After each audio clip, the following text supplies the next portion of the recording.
गरेस्वर बियाबाव इउपिपिएलनि दोहौआ आलादा रोखोमनि सोमजिदों। बे खेबाव 44 नं गरेस्वर विधानसभा बियाबनि रायजो राजाया जायगानि बिजाथि नागिरदों। 44 नं गरेस्वर विधानसभा बियाबाव इउपिपिएल दलनि बिजाथि पवित्र कुमार बर' बिथाङा बिजाथि लाइखौ गथायबाय। दिनै आसाम विधानसभानि बिसायख'थिनि बिजाथिलाइ गथायनाया जोबथा सान। बे लेखायैनो दिनै 44 नं गरेस्वर विधानसभा बियाबाव इउपिपिएल दलनि बिजाथि पवित्र कुमार बर'आ तामुलपुर जिल्लानि जिल्ला बेंगिरिनि मावखुलियाव दिनै बिजाथि लाइखौ गथायबाय। इउपिपिएल दलनि बिजाथि पवित्र कुमार बर'आ बिजाथिलाइ गथायनायाव मिरु इउपिपिएलनि वर्किं आफादगिरि एमपि रनगोरा नार्जारी, मिरु इउपिपिएल माइनरिटि सेलनि आफादगिरि नजरुल इस्लामजों लोगोसे CWCनि दैदेनगिरि इउपिपिएलनि मावथिजों रोजा रोजा रायजोफोरखौ लानानै बिजाथि लाइखौ गथायबाय। बिजाथि बिलाइखौ गथायखांनायनि उनाव गरेस्वर बियाबनि इउपिपिएलनि बिजाथि पवित्र कुमार बर' बिथाङा खौरांगिरिनि सिगाङाव फोरमायोदि गरेस्वर बियाबाव बीजेपीनि बिजाथिजोंनो जुजिनाया जागोन। नाथाय बीजेपीनि बिजाथिया बाहेरनि जानायलाय गोबां रायजो राजाफोरा जायगानि बिजाथिखौनो देरहाहोगोन आरो नोंथांखौ जोंनो नांगौ होननानै रायजो राजाफोरा खोथा होदों होननानै फोरमायदों होननानै बुंथियो पवित्र बर' बिथाङा। बे लेखायैनो दिनै बिजाथि गथायनाय हाबाफारियाव गरेस्वर बियाबनि रायजो राजाफोरा गोबां रोजा रोजा बाहागो लानानै हाबाफारिखौ मोजाङै जाफुंसार होयो।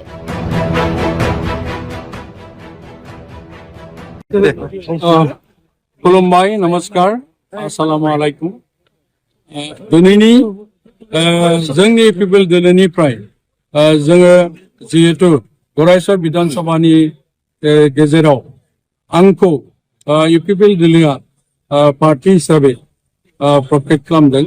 आं बेनि थाखायनो जोंनि दलनि मानाव गेदेर आफादगिरि आरो बारग' CEM मानगोनां प्रमद सार बिथांनिसिम आंनि गोसो गोरबोनि साबायखर बावहरबाय।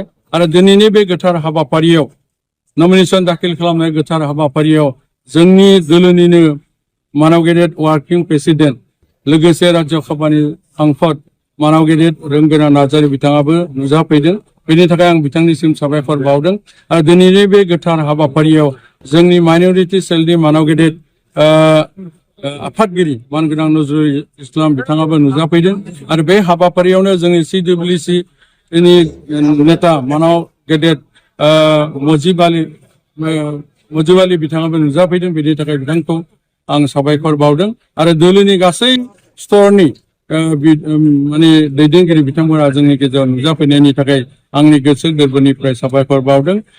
जिहेतु रायजो राजा नोंथांमोन मानाव गेदेर प्रमद बर' सारनि सरकारनि दिनावनो जोङो भाग्य प्रमै भाबै मोनथाम समस्ति सुक्लाय सेरफां समस्ति, नाग्रिजुलि समस्ति आरो परिषदीय समस्ति बे मोनथामजों दाजाबनानै गोदानै विधानसभा समस्ति मोननायनि थाखाय आंनि गोसो गोरबोनिफ्राय मानाव गेदेर प्रमद सार बिथांनिसिम आरो माने इउपिपिएल सरकारनि थाखाय आंनि गोसो गोरबोनिफ्राय साबायखर बावदों। दायो जिहेतु जोङो 2,05,000 जोंनि बे मोनसे समस्तियाव भटारफोर दङ। बेनि गेजेराव आं दा मोनदांनायाव गामि आरो सुबायाव थांनानै जिखिनिखौ मोनबाय, जिहेतु आंजों माने प्रटेस्ट खालामगोनबा बिजेपिया दङ हिसाबै बिजेपियाव लकेल केन्डिडेट गैया। दा बेनि खेथ्रआव रायजो राजाफ्रा नागिरदों माने लकेल केन्डिडेट नांगौ होननानै। स्थायी माने केन्डिडेट थायोबा मोजां जायो। आरो नोंथाङानो जिहेतु स्थायी केन्डिडेट आरो नोंथांखौ बयबो रायजो सिनायो। बेनि थाखायनो नोंथांखौनो जोङो देरहा होनो थाखाय नाजादों होननानै आंनो फोरमायदों। 80निबो साव थांनांगौ। जेरैबायदि माने डिपार्टमेन्ट आसाम गभर्नमेन्टनि सिङाव जिखिनि माने 55टा डिपार्टमेन्ट दङ, बेनि बागै जिखिनि मोनथायफोर अधिकारफोर दङ बेखौ आर्टिकेल बेसिसाव जोंनि जितु 26टा जनगोष्ठीनि जिखिनि अभाब अभियोग समानै भाबै जों खामानि मावलांनायनि जितु जोंनि उद्देश्य मिशन आरो भिजन बेनि गेजेरजों जिखिनिखौ मावनांगौ आङो हागौसियाव सरकारनिफ्राय आदाय खालामनो थाखाय नाजागोन।